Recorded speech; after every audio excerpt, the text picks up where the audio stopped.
聽唔聽到佢啲氣聲啊？我打天冇打聽，想一想。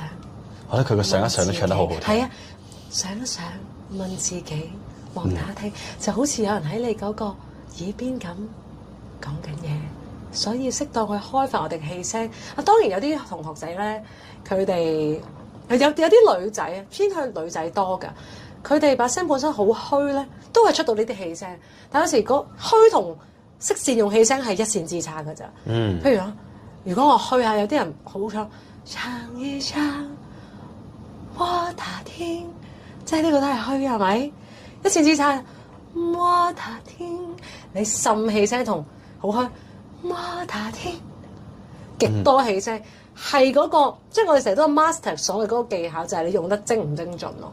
係頭先就係我打天，定係我打天。就虛得滯啦，咁嗰個就係可能佢嘅氣嘅 support 唔夠啦，即係你明唔明咁？所以一線之差嘅就漏氣同你善用氣聲得唔得？當然啦，